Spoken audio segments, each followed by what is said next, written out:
नमस्कार, शाम के 5 बजने को हैं। आप देख रहे हैं आज तक। मैं हूं आपके साथ चित्रा त्रिपाठी। बॉलीवुड में नेपोटिज्म यानी कि भाई भतीजावाद सुर्खियों में है। कंगना रनौत समेत कई बड़े बड़े एक्ट्रेस ने भाई भतीजावाद को बढ़ावा देने के आरोप लगाए हैं। उनका आरोप है कि मुंबई में न सिर्फ उनसे बॉलीवुड के प्रति वफादारी के सबूत मांगे जाते हैं और किसी भी मुद्दे पर अगर आवाज उठाई जाए तो उनका विरोध होता है, उन्हें बाहरी करार दिया जाता है। इन सब के बीच यूपी में फिल्म सिटी बनाने का ऐलान हुआ तो सवाल उठे कि इससे क्या अंतर आएगा। क्या इससे यूपी हिंदी ही नहीं बल्कि देश विदेश की दूसरी भाषाओं की फिल्म निर्माण का बड़ा हब बनकर उभर सकता है, या फिर इसे सिर्फ मुंबई के वर्चस्व और एकाधिकार को तोड़ने वाला फैसला माना जाए, या फिर इसे हिंदी फिल्म उद्योग के लिए एक क्रांति के तौर पर देखा जाए। इसी पर दंगल में हम करने वाले हैं बड़ी बहस, लेकिन उसके पहले यह रिपोर्ट देखिए। सुशांत सिंह राजपूत की मौत से सुलगी चिंगारी अब धधक रही है। बॉलीवुड में भाई भतीजावाद और क्षेत्रवाद की लड़ाई सतह पर आ गई।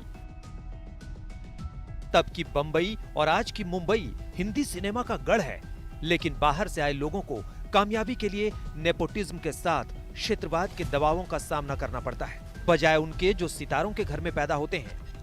ऐसे में आवाज उठी कि हिंदी फिल्मों के लिए जमीन भी हिंदी ही होनी चाहिए। यूपी के मुख्यमंत्री योगी आदित्यनाथ ने देश के सबसे बड़े फिल्म सिटी निर्माण का ऐलान किया है। योगी के इस ऐलान का मतलब ये है कि हिंदी फिल्मों के निर्माण के लिए हिंदी बेल्ट में ही जगह मिलेगी। इस ऐलान के बाद फिल्म निर्माता मधुर भंडारकर ने मुख्यमंत्री योगी आदित्यनाथ से मुलाकात कर इस फैसले की सराहना की। इसे एक सकारात्मक फैसला कहा गया। फिल्म सिटी जो है वहाँ पे नोएडा में बनाया जाएगा और बहुत अच्छा विजन है। मैंने उनसे बात किया, बहुत अच्छा उनका एक पूरी फिल्म इंडस्ट्री, जैसे रामोजी राव हमारे साउथ में है हैदराबाद में, और उसी तरह का एक फिल्म सिटी यहाँ बनाने के उन्होंने एक अच्छा प्रयास शुरू किया है और इंडस्ट्री में भी काफ़ी इससे खुशी हुई है। बॉलीवुड के अंदर से ही आवाज उठी। जब तमिल इंडस्ट्री चेन्नई में, तेलुगु इंडस्ट्री तेलंगाना में, तो हिंदी की फिल्म इंडस्ट्री महाराष्ट्र में क्यों? बॉलीवुड का एक बड़ा तबका योगी आदित्यनाथ के इस फैसले के साथ खड़ा है और इस ऐलान को हिंदी फिल्म उद्योग के सिर्फ मुंबई पर निर्भरता के कार्ड के तौर पर देखता है। और मैं ये कहना चाहता हूं योगी जी से, मेरा ये निवेदन है कि एक शर्त रखी जाए कि अगर आप यहाँ शूटिंग करने के लिए आ रहे हैं, आपको सब्सिडी चाहिए, तो आप 20% यूपी के कलाकारों को आप अपनी फिल्म में चांस दें। कि झोला टांग कर घर छोड़ कर के मुंबई जाकर संघर्ष करना वाकई जीवन को एक दांव पे लगाने जैसा है। वो एक सुंदर विकल्प देने का प्रदेश सरकारों की जिम्मेदारी है कि आप अपने नागरिकों के लिए जब तक विकल्प नहीं देंगे तो वो तो जाएगा ही माया नगरी। तो ये विकल्प देने का आज एक काम प्रदेश के मुख्यमंत्री जी ने किया है। इसका मैं निर्णय का स्वागत करती हूँ। मुझे खतरा इस बात का खतरा है कि कहीं इस प्लॉट को, इस भव्य जो फिल्म सिटी है, इसको बनाने के बाद में फेक लोग ना आ जाए।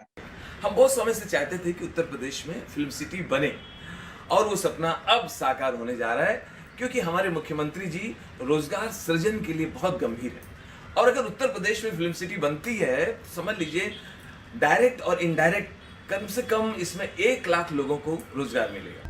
माना जा रहा है कि योगी सरकार का ये कदम अहम साबित होगा। स्थानीय स्तर पर लोगों को रोजगार भी मिलेगा, साथ ही उत्तर भारत के कलाकारों को भी एक बेहतरीन प्लेटफॉर्म मिल सकेगा। लेकिन विपक्ष का मानना है कि ये सरकार की प्लानिंग कागजी है। उत्तर प्रदेश में कांग्रेस पार्टी ने फिल्म सिटी की स्थापना की थी। उसके बाद से जितनी सरकारें आई हैं, सब ने फिल्म सिटी बनाने का झांसा और वादा प्रदेश की जनता को दिया था, जो वर्तमान भाजपा सरकार भी कर रही है।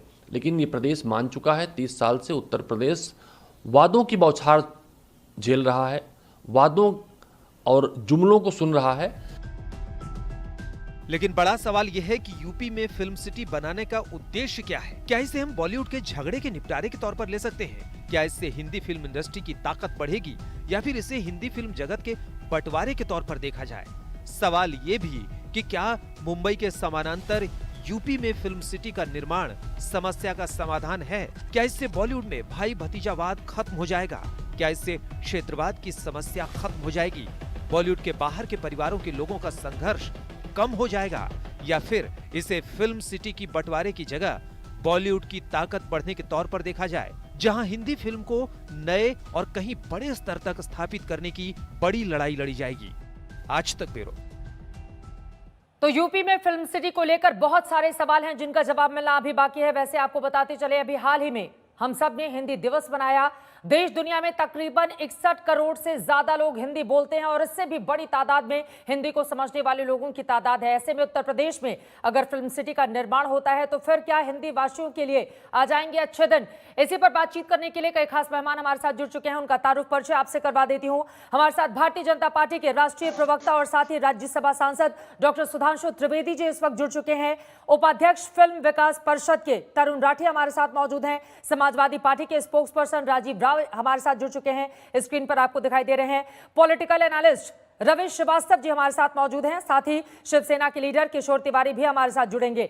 इन तमाम लोगों से हम बातचीत करेंगे, लेकिन उसके पहले भोजपुरी फिल्मों के अभिनेता और बीजेपी के सांसद मनोज तिवारी इस फिल्म सिटी के निर्माण को लेकर बेहद उत्साहित हैं। अब से कुछ देर पहले ये तमाम सवाल हमने दागे कि आखिर यूपी में काबा जिससे फिल्म सिटी का निर्माण हो और फिर उससे लोगों को फायदा हो। तमाम सवालों पर उन्होंने दिया है जवाब, सुनिए।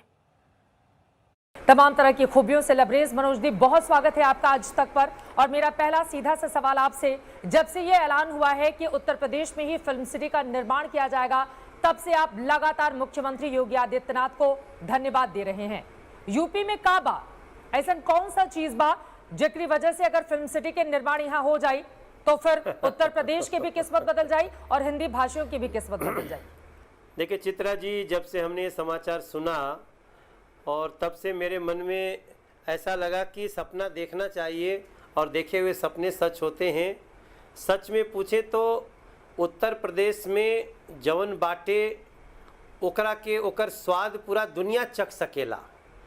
जब नोएडा में फिल्म सिटी के सपना जो योगी आदित्यनाथ जी के श्रीमुख से हमनी के सुन लेनी जा, उनका एगो निर्णय आ गए, तो मैं समझता हूँ कि ये न सिर्फ भोजपुरी सिनेमा या रीजनल सिनेमा बल्कि पूरे उत्तर भारत के लिए एक बहुत बड़ा वरदान होगा ये फिल्म सिटी। रोजगार के मामले में भी, सिनेमा के संवर्धन के मामले में भी, टैलेंट्स के उनकी प्रतिभाओं को सही मंच मिलने के माध्यम से भी जी। और मुंबई पे बहुत लोड भी पड़ने लगी है बहुत समय से, तो उसका भी एक ऑप्शन होगा। और मेरा विश्वास है कि चूंकि दिल्ली देश की राजधानी है, इससे सटा हुआ नोएडा में फिल्म सिटी होगी, अपना लैब होगा, अपनी डबिंग, अपनी रिकॉर्डिंग, अपनी अलग अलग नदी का आप शूट करना है, नदी का किनारा होगा और तरह तरह के सेट बनेंगे। मैं समझता हूँ पूरी दुनिया का सिनेमा नोएडा उत्तर प्रदेश में आ सकता है। इसलिए मैं बड़ा खुश हूँ चित्रा जी, और मुझे लगता है कि हमारे जैसे बहुत लोग खुश हैं और ये खुशी बहुत समय धरती पर जो लोग फिल्म बनाते हैं मनोज जी, उनके भीतर क्या सरकार विश्वास बना पाने में कायम होगी कि मुंबई में जो सहूलियत उन लोगों को मिलती है वो तमाम सहूलियत उनको उत्तर प्रदेश में भी मिलेगी? देखिए बहुत समय से चित्रा जी, अगर आप मुंबई सिनेमा का अंदर जाके देखेंगे तो अब मुंबई में शूटिंग बहुत कम होती है। अब शूटिंग के लिए ज़्यादातर लोग बाहर जाते हैं। उत्तर प्रदेश भी बहुत अच्छी अच्छी योजनाएं दे रहा है, सब्सिडी उत्तर प्रदेश की सरकार दे रही है, लेकिन एक फिल्म सिटी की भावना वो भी नोएडा जैसे विकसित जगह पे, क्योंकि नोएडा में अगर स्टार को रहना हो तो उसे कोई प्रॉब्लम नहीं होगी। It is far better option than any other place, तो उसके लिए भी दिक्कत नहीं होगी। एक दुनिया का इंटरनेशनल जगह है दिल्ली, उसमें कोई दिक्कत नहीं होगी। यहाँ तो आज कई बाहर से जब विदेशों से, जैसे हम लोगों ने एक फिल्म किया था जिसमें नीदरलैंड की एक लड़की हीरोइन थी, तो दिल्ली आकर के उसको बॉम्बे जाना पड़ता था। तो मैक्सिमम लोग तो पहले दिल्ली आते हैं। तो मैं समझता हूँ हम अगर भोजपुरी सिनेमा की बात करें, गिरमिटिया लोग पहले हुए हैं 12 देशों में, तो उन सभी लोगों के लिए भी, और आज हम साइमा अवार्ड के लिए कहाँ कहाँ बाहर जाते हैं, वहाँ से लोग आ सकते हैं, क्योंकि नोएडा अपने आप में कोई डेवलप करने वाली जगह नहीं है, वो डेवलप हो चुकी है। ज़रूरत है वहाँ फिल्म सिटी बन जाने की।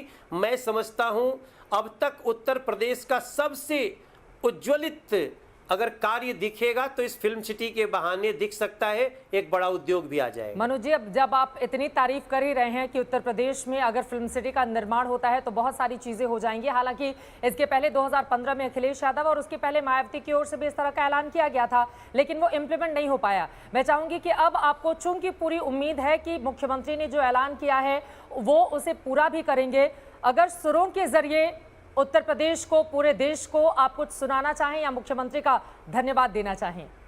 देखिए, मेरा मानना है कि इस समय देश में मोदी जी और जो उनका फिल्म के लोगों के साथ जो उनका अच्छा समन्वय है, कभी कभी हमने देखा प्रधानमंत्री आवास पे बड़े बड़े कलाकार आते हैं, सेल्फी लेते हैं।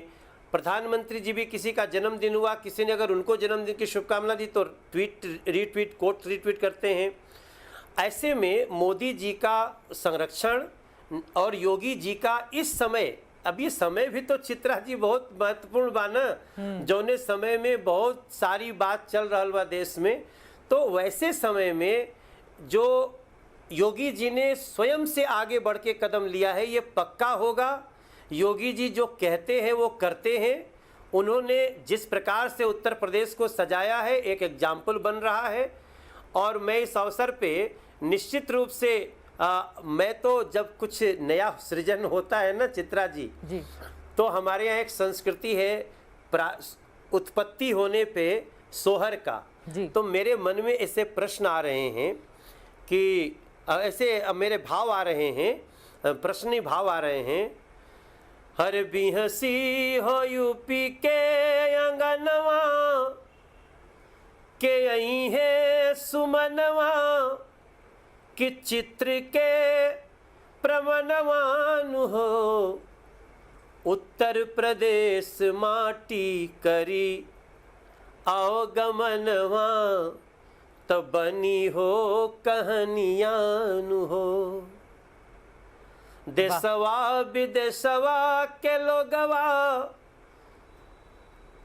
के यूपी के अंगनवान हो, जहाँ काशी मथुरा अयोध्या हधमवा पनपी जाई संस्कृति के सुमन। मन मोर हर से गगनवा में बहुत सारे शब्द हमको हमरा आवत अटे, लेकिन मेरा ये पूरा विश्वास है कि मिली है गुड़ी जब जवनवा तो लिखी है कहानियां हो। इंतजार करत बाटे हिंदुस्तानवा कि पूरी अरमनवान हो। ये एक अरमान है चित्रा। मैं भी सोच रहा हूँ शब्द जल्दी जल्दी आएंगे कि नहीं, लेकिन हम तो कहेंगे कि हम तो हैं यूपी के भैया, हर दुख में हम रहे सहैया, हमसे हमरे पास है गंगा मैया, बोलो बोल अब तो बोल बोल बोल बोल। हमरी खेत में गंगा मैया, हमरा कृष्ण चरावे गैया, हमरे राम है मर्यादा नौप तो अब तो बोल बोल बोल। तो उत्तर प्रदेश के साथ ही क्या बॉलीवुड की दुनिया बदल जाएगी? बीजेपी के लोग तो खासा उत्साहित हैं, लेकिन लगातार विपक्ष इसको लेकर भी तंज कस रहा है। सुधांशु जी, मैं आपके पास फौरन आऊंगी, लेकिन उसके पहले आपसे राजीव राय जी शुरुआत करते हुए, मनोज तिवारी तो सोहर गा रहे हैं और आप जिस इलाके से आते हैं वहां पर भी सोहर का बड़ा प्रचलन है कि जब किसी का जन्म होता है तो उसकी तारीफों के और उसके आगे भविष्य के लिए सोहर गाकर कामना की जाती है। किस तरह से देख रहे हैं यूपी सरकार के इस फैसले को आप? चित्रा जी, आपने सही कहा। जिस मैं इलाके से आता हूँ उसी इलाके के गीत आदरणीय मनोज तिवारी जी गा रहे थे। और हमारे इलाके की एक और खासियत है, लोग बातों को भूलते नहीं है। विषयांतर मैं नहीं करना चाहूंगा, एक दो उदाहरण 30 सेकंड में दे दूंगा। घोषणा की बात हुई, आजकल हमारे इलाके में माननीय योगी जी को लोग घोषणा बाबा भी कहते हैं। आपको याद है जब सरकार बनी तो पहली घोषणा क्या हुई थी? 100 दिनों में गड्ढे की मुक्ति हो जाएगी। मैं तो आपके इलाके गोरखपुर के मठ से अपने लोकसभा के बॉर्डर दोहरी घाट पर मैं चाहता हूं कि आदरणीय चित्रा त्रिपाठी जी, सुधांशु त्रिवेदी जी आए और वो मठ से चलकर खाली मेरे लोकसभा में घुस जाए और एम्बुलेंस की और डॉक्टर की जरूरत ना पड़े तो कह दीजिए। आपने एंटी रोमियो स्क्वाड की बात करी थी, आपको मशहूर डायलॉग भी याद होगा, 56 इंच का सीना। नेताजी 24 घंटे बिजली देने के लिए 56 इंच के सीने की जरूरत पड़ती है। आप यूपी से हैं कि आपको 24 घंटा बिजली मिल रहा है। बात घोषणा की नहीं है चित्रा जी, बात यह है कि 2015 में 17 मई 2015 में आदरणीय अखिलेश यादव जी ने मुख्यमंत्री के रूप में फिल्म बंधु नीति की घोषणा करी, सब्सिडी की घोषणा करी, फिल्मों की शूटिंग शुरू हो गई थी, 2-2 सिटी में प्रस्तावित भी था।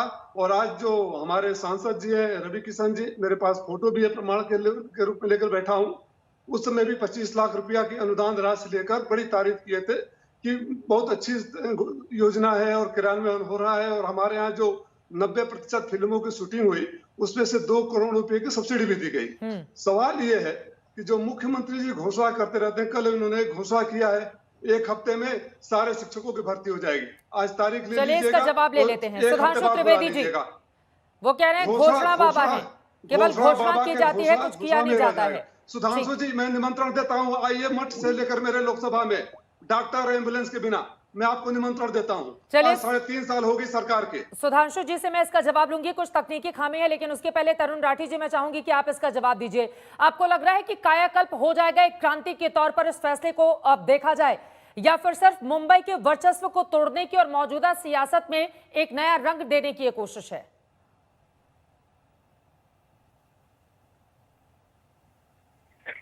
देखिए, ये एक पॉलिटिकल सवाल है, लेकिन मैं इसका जवाब दे सकता हूं। अगर अखिलेश यादव जी ने इतने ही काम किया था और इतनी अच्छी सरकार चलाई थी, तो उनको वोट क्यों नहीं डाली लोगों ने? उनको 37-38 सीटें सिर्फ क्यों मिली? क्यों भाजपा जीत के आई? उसके बाद लगातार भाजपा सरकार रहने के बाद योगी जी, जिनको ये सिर्फ घोषणा का मुख्यमंत्री बता रहे हैं, योगी जी ने अगर काम ही नहीं किया तो लोकसभा में हम क्यों जीत के आ गए? तो लगातार काम हो रहा है, लोगों से योगी जी कनेक्ट कर रहे हैं और उत्तर प्रदेश में बहुत अच्छा काम हो रहा है। चलिए ठीक है, आज हम लोग बैठे हैं यहाँ फिल्म सिटी के लिए। जी सुधांशु जी, वो कह रहे हैं खाली घोषणा बाबा हैं। तरुण जी, मैं फौरन आ रही हूँ आपके पास। घोषणा बाबा हैं, घोषणाएं करवाते हैं, इम्प्लीमेंट किया नहीं जाता है। मेरे से बात कर रहे हैं? मैं ये कहना चाहूंगा जी कि रवि जी ने अपना पहला वक्तव्य क्या बोला था, मैं विषयांतर में नहीं जाना चाहता, और सारे विषय विषयांतर में ही चले गए, पर मैं विषय पर इसका जवाब देता हूं। घोषणा की जहां तक बात करते हैं, समाजवादी पार्टी की सरकार ने फिल्म बंधु की स्थापना की थी किस वर्ष में? 2003 और 4। घोषणा पे जवाब दे दीजिए। उसके बाद 4 साल आपके मुलायम सिंह जी मुख्यमंत्री रहे और 5 साल अखिलेश जी रहे, यानी 9 साल खाका ही खींचता रहा। अब ये क्या घोषणा नहीं तो और क्या थी? याद करिए, दादरी पावर प्लांट 2003 में शिलान्यास हुआ, उसके बाद 9 साल आपकी सरकार रही है राजीव राय जी। दादरी पावर प्लांट का पावर कहां है मान्यवर? हाँ, पावर एक ही जगह दिखाई, आपकी सरकार ने रुकवा दिया। आपको मैं मठ से अपने लोकसभा में पूरा उत्तर प्रदेश डूबा रहता था अंधेरे में, तो सिर्फ 6 जिले थे जहां पर की खूब जगमग बिजली 24 घंटे आती थी, क्योंकि पूरा पावर स्पेक्ट्रम डूबा हुआ था। कौन थे? आपका सैफई थे, एटा इटावा मैन 56 इंच का सीना कहां है? त्रिपाठी जी को बाकी सब जिलों में नीचे। आप बोले, मैंने डिस्टर्ब नहीं किया, मैंने जैसे ही आपको फैक्ट बोले, आपको सहज लगे तो आप बोलने लगे। आप कुछ भी बोल रहे थे, आपने घोषणा बाबा बोला, सब कुछ बोला, मैंने कुछ नहीं बोला, मैंने सिर्फ फैक्ट रखा। कहां गया फिल्म बंधु 2003, दादरी पावर प्लांट 2003, 9 साल के बाद जहां का था, और पूरा उत्तर प्रदेश अंधेरे में डूबा रहता था। 4 जिले, एक रामपुर, रायबरेली और एटा इटावा मैनपुरी फर्रुखाबाद, सैफई जगमग रहता था। तो इसलिए जो आपने किया, क्या घोषणाएं की, वो सारी बातें जनता को पता है। अब मैं आज के विषय पे आता हूं। देखिए, ये जो फिल्म सिटी की बात है, मैं यहां बहुत स्पष्ट करना चाहता हूं, उत्तर प्रदेश सरकार ने बाकायदा इसका निर्णय 2018 की इंडस्ट्रियल समिट में लिया था और उसी के इंप्लीमेंटेशन प्रक्रिया में आगे बढ़ रही है। हम इसमें कोई क्षेत्रीय विवाद, प्रतिस्पर्धा पैदा करने की बात नहीं कर रहे हैं, किसी नकारात्मक भाव से नहीं है, यह पूर्णतः सकारात्मक भाव से है। जैसे आप याद करिए, अंग्रेजों के जमाने में 3 यूनिवर्सिटीज बनी थी, बॉम्बे, कलकत्ता, मद्रास, तो भाई पढ़ने के लिए उन्हीं 3 शहरों में जाना पड़ता था। फिर इलाहाबाद यूनिवर्सिटी बनी, फिर अलीगढ़ बनी, फिर बीएचयू बनी, फिर लखनऊ यूनिवर्सिटी बनी, तो धीरे धीरे आज सैकड़ों विश्वविद्यालय है। तो देश बढ़ रहा है, विकास हो रहा है, नए नए मौके मिलने चाहिए। और जहां तक मैं एक और बात कहना चाहूं, क्षेत्रीयता की जहां तक बात है, मैं कहना चाहूंगा कि हिंदी फिल्म इंडस्ट्री तो वह फिल्म इंडस्ट्री, और उत्तर प्रदेश में कभी क्षेत्रीयता की बात नहीं होती। बताइए, नेहरू परिवार कश्मीर से आया, यहां से प्रधानमंत्री पद पे गया। अटल जी भी मध्य प्रदेश के थे, मोदी जी गुजरात से हैं, उत्तर प्रदेश कभी क्षेत्रीयता की भावना में नहीं रहता, ना बिहार रहता है। यहां पर सारे देश के साथ एकात्मता का विचार है और हम हिंदी फिल्म क्षेत्र को भी उसी हिसाब से देख रहे हैं। इसमें हम किसी प्रकार के रीजनल डिवीजन की दृष्टि से नहीं देख रहे हैं, विकास की दृष्टि से देख रहे हैं। विकास की दृष्टि से बीजेपी इसको देख रही है और उन्होंने तमाम उदाहरण भी दिए कि उत्तर प्रदेश कभी क्षेत्रीयता को अपनाता नहीं है। बहुत सारे नाम आए और उत्तर प्रदेश से ही देश के शीर्ष स्थान तक पहुंचे। तो फिर विपक्ष इसको लेकर तंज क्यों कस रहा है और क्यों मंशा पर सवाल खड़े किए जा रहे हैं सरकार के? सवाल मुझसे पूछ रही हैं आप? जी रविश श्रीवास्तव जी। धन्यवाद, आपने मुझे समय दिया। अभी ये बाकी मित्र बहुत बातें बोल चुके। मेरा सिर्फ इतना पहले कहना है कि हिंदी क्षेत्रीय भाषा नहीं है, हिंदी देश की राजभाषा है।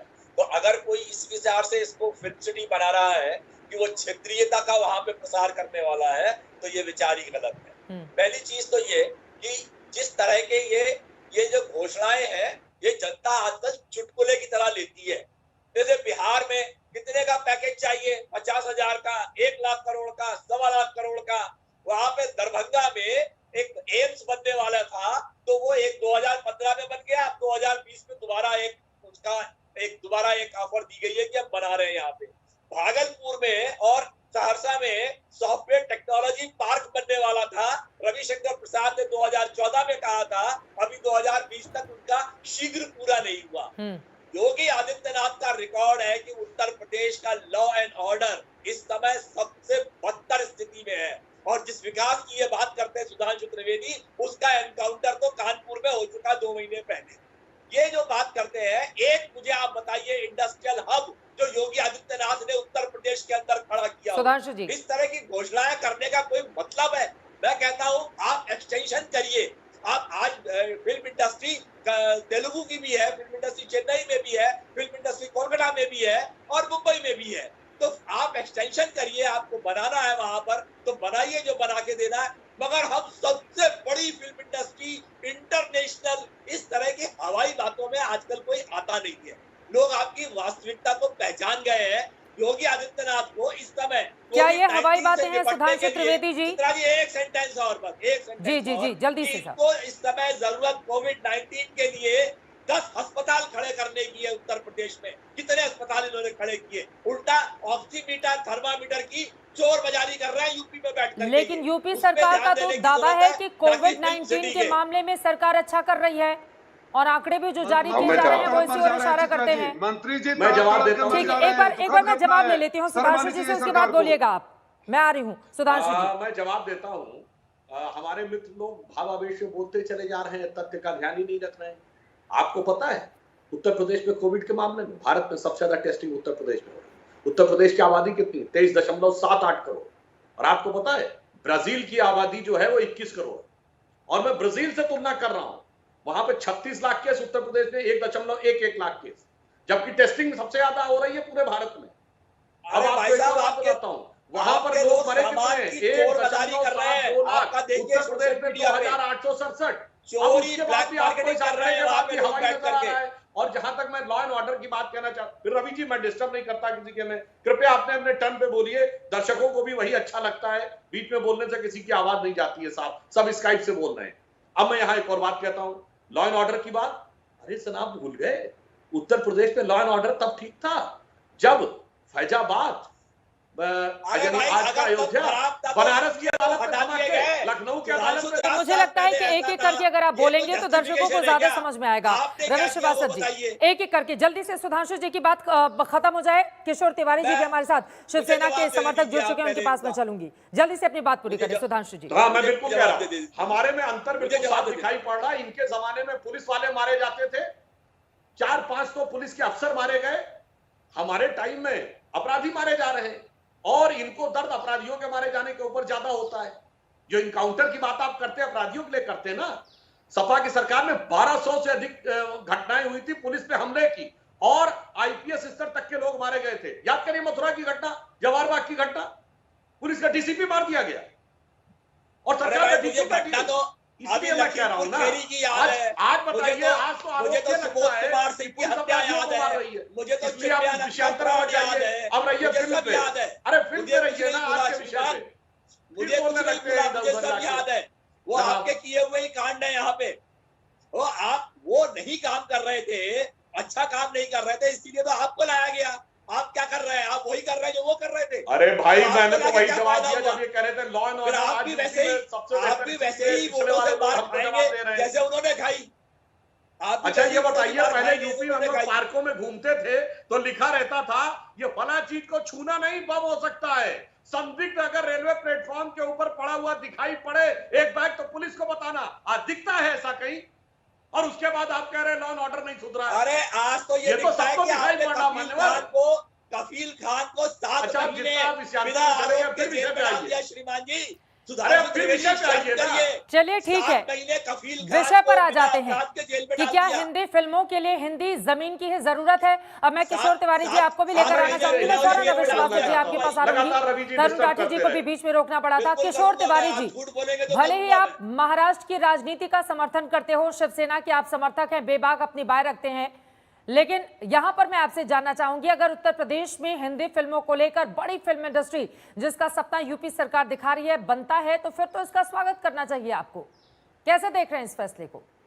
नहीं, शिवसेना का अधिकृत स्टैंड है कि हर राज्यों के अंदर सांस्कृतिक विरासत होनी चाहिए। और जैसे रामाजीराव सिटी है, रामोजी सिटी है, या 2-3 जगह पे और 13-14 जगह पे बनी हुई है, वैसी लखनऊ और कानपुर के बाद बनने वाली थी, वैसी अगर बनती है या नोएडा में बनती है तो इससे हमें कोई आपत्ति नहीं है।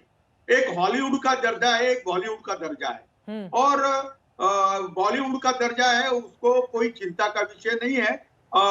लेकिन हिंदी के कलाकारों से यहाँ पर अन्याय होता है तो उनको न्याय देने की प्रक्रिया अगर योगी जी करते हैं तो मुझे इसमें ज्यादा आपत्ति तो बिल्कुल लगती नहीं है, लेकिन होना चाहिए। अब पिछले 15 साल से वही हो रहा है कि यहाँ खोलेंगे वहां खोलेंगे।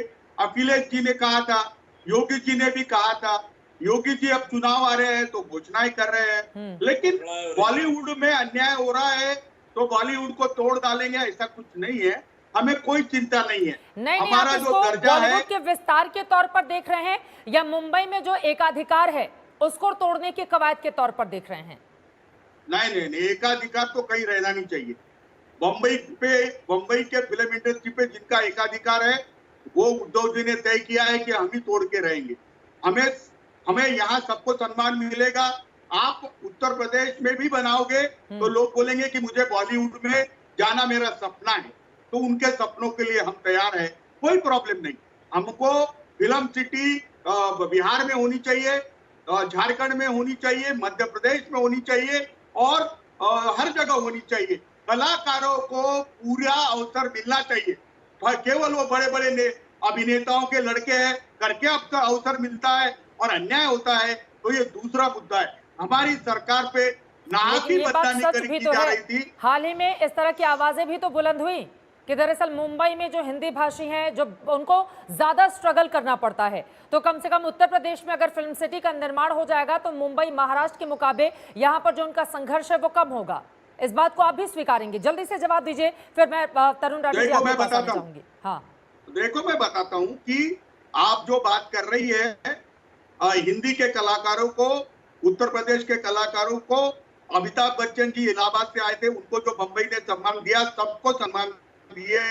यहाँ पर कोई किसी का वो नहीं करता। मैं हिंदी भाषी हूँ, मैं उत्तर प्रदेश का हूँ और मैं तो शिवसेना का प्रवक्ता बन के बैठा हूँ, तो यहाँ पे सबका आदर करते हैं। हमारे मुख्यमंत्री को जिन्होंने करीब से देखा उनको सबको मालूम है कि एक विनम्र इंसान है और बॉलीवुड को भी सबको सुरक्षा मिलेगी, और कोई दूसरी जगह पे फिल्म सिटी बनाता है तो उनके लिए हमारा उनके को भी रवि श्रीवास्तव जी जल्दी से अपनी बात रखिए, फिर तरुण राठी जी मैं आपके पास। देखिए, वो तो स्वागत कर रहे हैं, वो शिवसेना के हैं, लेकिन उसके बावजूद बीजेपी सरकार के फैसले का स्वागत कर रहे हैं कि ये विस्तार होगा। मैंने भी निर्णय का विरोध नहीं किया। मैंने भी ये कहा कि एक्सटेंशन में कोई समस्या नहीं है, मगर आज की स्थिति ये है कि मैं आपको बता दूं, मुंबई की फिल्म इंडस्ट्री में भी 60 से 70% लोग हिंदी भाषी ही हैं, और उत्तर प्रदेश, पंजाब, बिहार, उन जगहों से आए हुए लोग ही हैं, और वो सफल भी हैं। तो ऐसा कुछ नहीं है। आजकल फिल्में देश में कहीं भी बन सकती हैं। फिल्में बनाने के लिए कोई ऐसा नहीं रह गया कि वो मुंबई में ही बनेगी या कलकत्ता में ही बनेगी। फिल्में कहीं भी बन सकती हैं, मगर इस प्रकार का अगर एक्सटेंशन लेकिन करके क्षेत्रीय फिल्मों को अगर हम देखें तो वो तो ज्यादातर उन्हीं जगहों पर बनती हैं जहां की वो भाषाएं स्थानीय भाषाएं होती हैं, चाहे हम पश्चिम बंगाल को उठाकर देख लें या फिर मराठी फिल्में कोल्हापुर में बनती हैं, तेलुगु फिल्में देख लें तेलंगाना में। तो इस तरह की तो लंबी फहरिस्त है रवि श्रीवास्तव जी। तो ऐसे में अगर हिंदी भाषी फिल्में हिंदी राज्यों में बनेंगी तो क्या दिक्कत है? नहीं, मैं आपको सबसे पहली बात मैंने यही कही थी कि हिंदी देश की राजभाषा है, हिंदी पूरे देश की भाषा है, हिंदी क्षेत्रीय भाषा बिल्कुल नहीं है। ये विचार ही मन में नहीं आना चाहिए कि हिंदी कहीं की क्षेत्रीय भाषा है। और जो भाषाओं में फिल्में बनती है वो उनकी रीजनल फिल्में बनती है। अब चाहे आप फिल्म कोई भाषा में बना दीजिए, वो डब होकर के हिंदी में मिल जाएगी, डब होकर के इंग्लिश में मिल जाएगी, कोई फर्क नहीं है इन चीजों का। तरुण राठी जी, क्या सहमति जताएंगे आप? रवि श्रीवास्तव ने जो बातें कही हैं कि क्षेत्रीय भाषा के तौर पर, वैसे भी क्षेत्रीय भाषा है नहीं राजभाषा है, तो उसको नहीं देखना चाहना चाहिए, लेकिन इससे फायदा क्या होगा हिंदी भाषियों को? अगर मुंबई में जो फिल्में बनती हैं वो फिल्में उत्तर प्रदेश में बनने लगेंगी तो क्या फायदा हो जाएगा फिल्म इंडस्ट्री को? चित्रा जी, मैं आपके माध्यम से सबसे पहले तो ये बता देना चाहता हूँ कि नोएडा में जो फिल्म सिटी की योजना है वो कोई क्षेत्रीय भाषा की फिल्में बनाने के लिए या सिर्फ हिंदी फिल्में बनाने के लिए नहीं है। वहां पे जो फिल्म सिटी बनेगी वो वर्ल्ड क्लास की फिल्म सिटी बनने जा रही है, वर्ल्ड क्लास के स्टूडियोज बनने जा रहे हैं। आज अगर मुंबई में, आपको पता है, आप मीडिया से ही हो, मुंबई के अंदर जो स्टूडियो की स्थिति है आपने देखा है कि कितने स्टूडियोज में आग लग चुकी है, तार ऐसे फैले रहते हैं, कोई सिस्टम नहीं है पोस्ट प्रोडक्शन का, प्री प्रोडक्शन का। बहुत ही फिल्म सिटी के अंदर भी लिमिटेड स्टूडियोज हैं। अभी आपने बीच में देखा होगा कि फिल्म सिटी ने भी अपनी एक आरएफपी निकाली थी कि हमें रीडेवलपमेंट करना है, क्योंकि वहां पे वेल इक्विप्ड नहीं है। जो रीडेवलपमेंट करने की योजना मुंबई वाले बना रहे हैं, मुंबई फिल्म सिटी बना रही है, वो योजना यूपी में बन रही है। इस पे पिछले 3 सालों से काम चल रहा है और पूरी दुनिया के लोग आके यहाँ पे शूटिंग करेंगे। Pre production, post production, shooting, film university, everything is there. Animation, मतलब जितने भी फिल्मों में चीजें हैं वो हर चीज आपको उत्तर प्रदेश के अंदर मिलेगी। उस तरीके की एक हमारी योजना है। तरुण राठी जी, लेकिन सवाल तो इसी के साथ अगला ये भी उठता है ना, देखिए अखिलेश यादव ने भी मुख्यमंत्री रहते हुए इस तरह की घोषणा की और साथ ही राजीव राय गिना भी रहे हैं कि किस तरह से सब्सिडी दी गई और कई फिल्मों की शूटिंग भी उत्तर प्रदेश में हुई। मायावती जी की ओर से भी इसी तरह की बातें कही गई थी। तो बातें तो हो जाती हैं लेकिन होता कुछ नहीं है। और मैं तो खुद नोएडा फिल्म सिटी में बैठकर इस प्रोग्राम को कर रही हूं। यहाँ के फिल्म सिटी का अगर हम हाल दिखाएं आपको तो सड़कों पर गाड़ियां इतनी बेतहाशा रहती हैं कि घंटों तक जाम में आप फंसे रह सकते हैं। इस तरह की स्थिति पैदा हो जाती है। तो बहुत सारी सुरक्षा, सहूलियत और साथ ही वो तमाम सुविधाएं मुहैया करानी होंगी। क्या इसके लिए तैयार है उत्तर प्रदेश?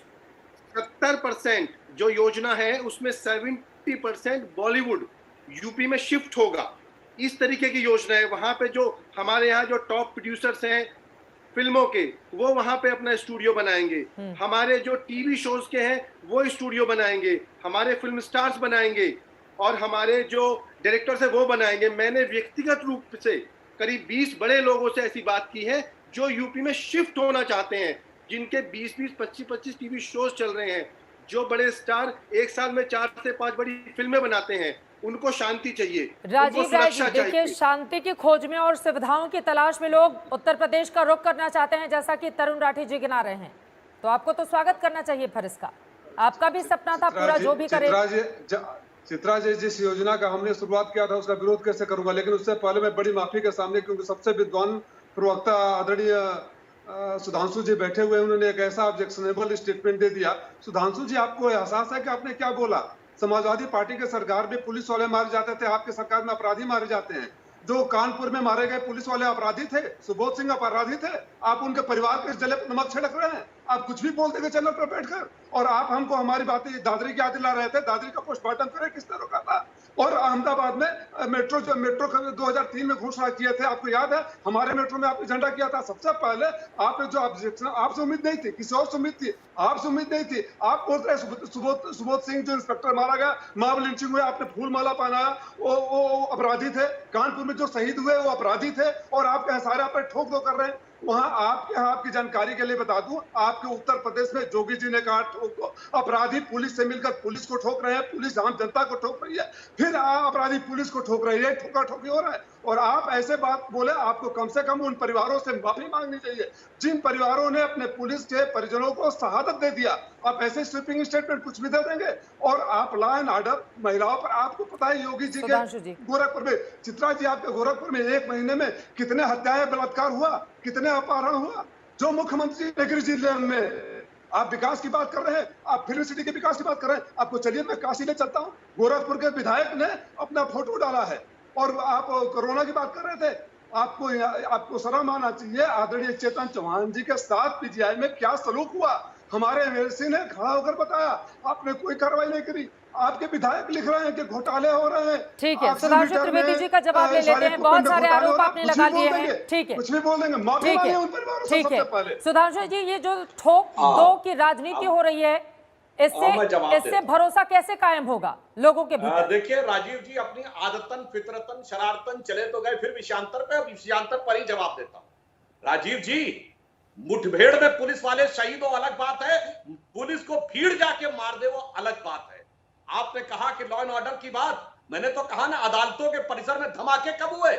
आपकी सरकार। सुबह सिंह तो किसने मारा? हाई कोर्ट सुबह सिंह का प्यारों को फूल मारा किसने चढ़ाया था? डिस्टर्ब मत करिए, आप कुछ बोल रहे हैं। सुबह सिंह का परिवार, एक बार राजीव जी सुन लीजिए प्लीज। हाई कोर्ट राजीव जी एक बार सुधांशु त्रिवेदी को सुन लीजिए। आप जब बोल रहे थे तब वो नहीं बोल रहे थे, प्लीज राजीव जी एक बार सुन लीजिए, उसके बाद आप जवाब दीजिएगा। सुधांशु जी मारे गए लोगों को ठीक है, राजीव राय जी एक बार सुन लीजिए, उसके बाद जवाब दीजिएगा। सुधांशु जी, ये क्या तरीका है भाई? आप एक तरफा ही बोलेंगे? हाँ सुनिए, अगर उत्तर प्रदेश के इतिहास में कभी उच्च न्यायालय में भीड़ घुस गई और तोड़फोड़ किया, सेना बुलानी पड़ी, तो राजीव राय जी आपकी सरकार में 13 सितंबर 1994 अगर पत्रकारों पे हमले हुए, 2 बड़े अखबारों के कार्यालय पे जाके तोड़फोड़ की गई, तो आपकी सरकार के समय में अमर उजाला और दैनिक जागरण के ऊपर आप माफी मांगने की बात करते हैं। आतंकवादियों से मुकदमे वापस लिए गए तो आपकी सरकार ने हाई कोर्ट ने रोका।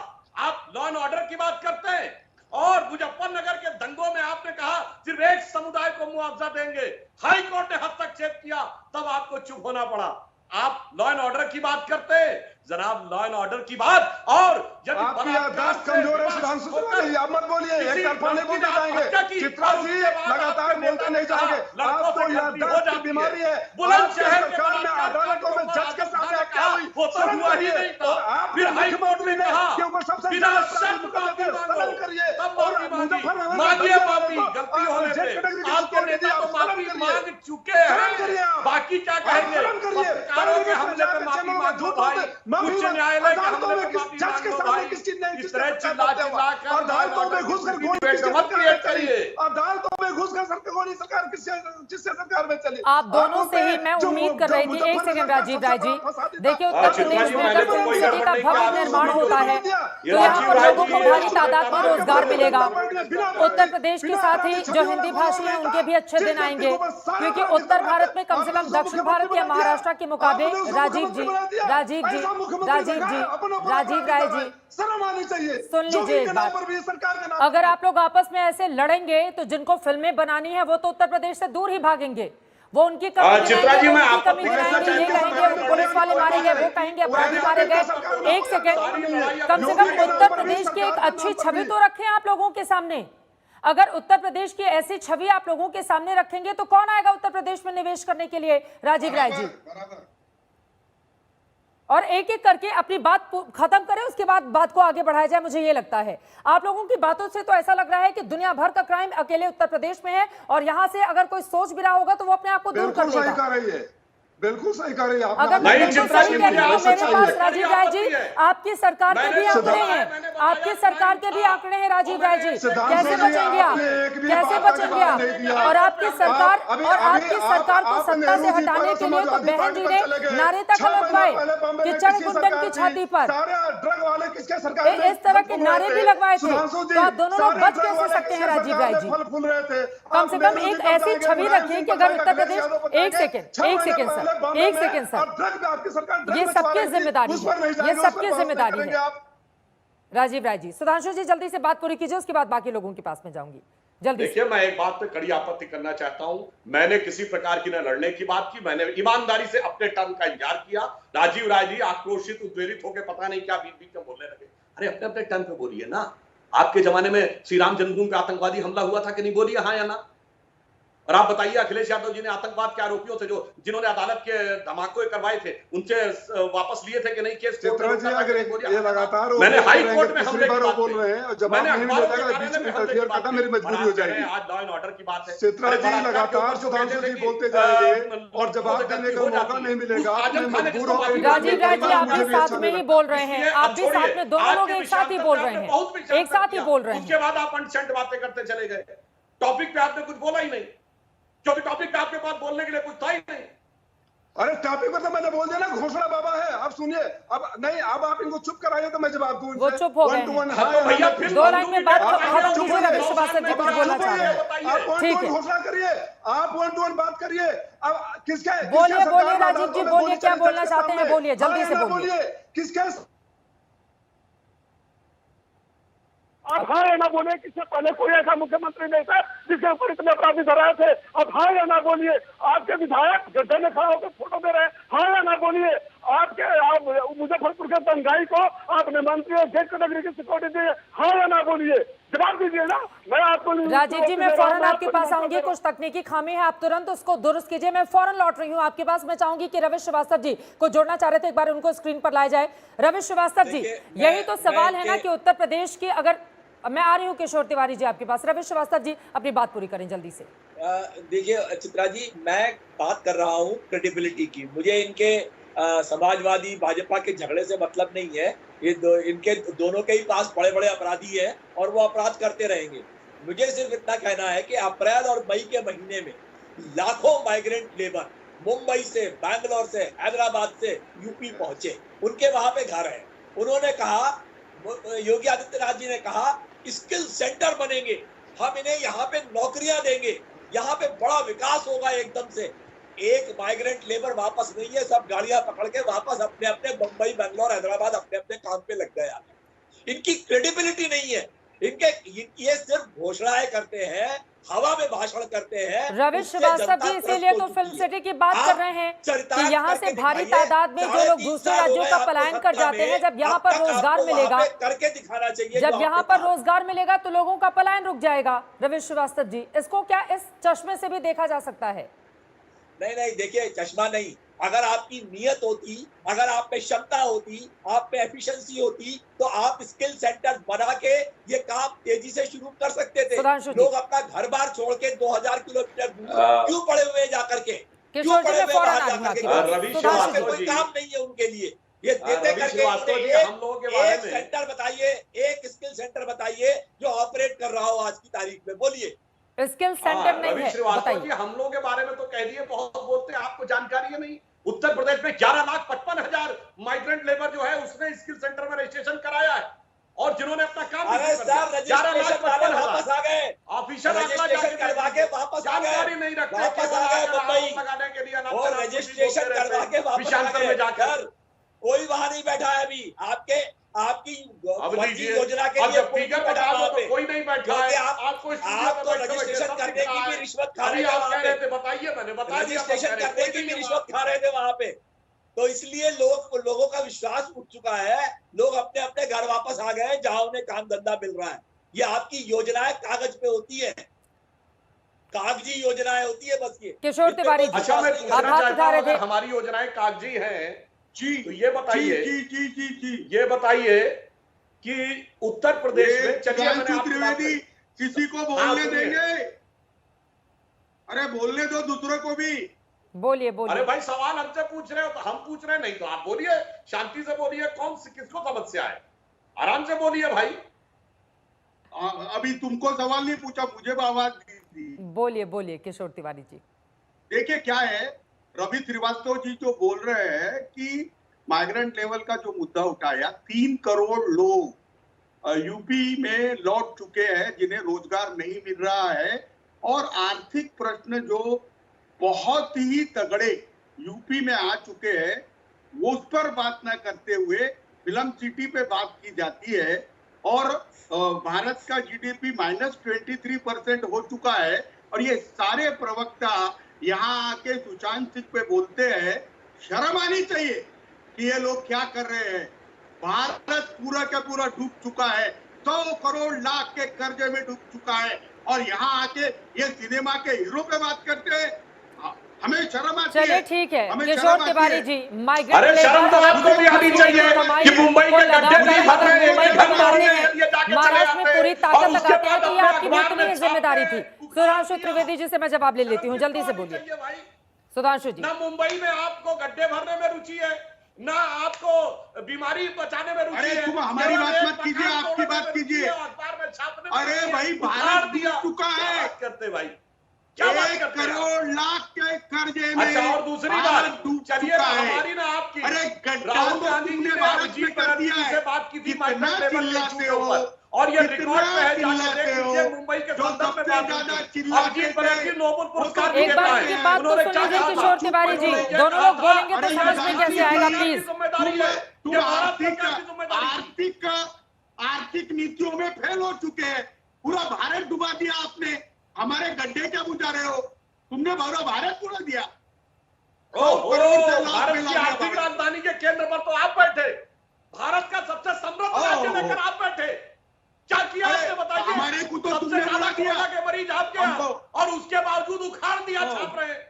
ये नहीं कह रहे कोरोना के लिए, कोरोना को हिला नहीं वही पाया, आगे उखाड़ दिया। वही आगे आपकी पार्टी के प्रवक्ता कभी कोरोना पे बोलते हैं, कभी विकास पे बोलते हैं, दिल्लियों के अरे दिल्ली पूरे भारत की अर्थव्यवस्था उखाड़ कमिट दिया। किए जा रहे हैं। पूरे क्यों कर रहे भारत थे की भाई? अर्थव्यवस्था उखाड़ जांच दिया। कर रही थी मुंबई उसमें पुलिस, बोलो। वो बयान तो दे डाल दिया। डाल तो मैं पात व्यवस्था उखाड़ पात दिया। राजनीतिक दलों की लड़ाई ऐसे ही जारी रहेगी, लेकिन मैं उम्मीद कर रही थी कि फिल्म सिटी को लेकर तमाम बातें आप लोगों की ओर से रखी जाएंगी, जिससे कम से कम हिंदी भाषी जो हैं वो इस बात को समझ पाएंगे कि उत्तर प्रदेश में अगर बड़ी फिल्म सिटी का निर्माण होता है तो किस तरह का फायदा होगा। लेकिन यहाँ पर तो एक उंगलियां राजनेताओं को समझना चाहिए कि अगर आप सामने वालों पर उठाते हैं तो 3 आपकी ओर भी इशारा करती हैं। लेकिन कुल मिलाकर फिल्म सिटी को लेकर ये जो लड़ाई छिड़ी हुई है, ये कहां पर जाकर खत्म होगी, ये अपने आप में बड़ा सवाल है। नमस्कार, मैं हूं अंजना ओम कश्यप। हमें उम्मीद है ये वीडियो आपको पसंद आया होगा। लेटेस्ट खबरों के लिए यूं ही देखते रहिए आज तक, और इस वीडियो के पसंद आने पर लाइक, शेयर एंड सब्सक्राइब करना ना भूलें।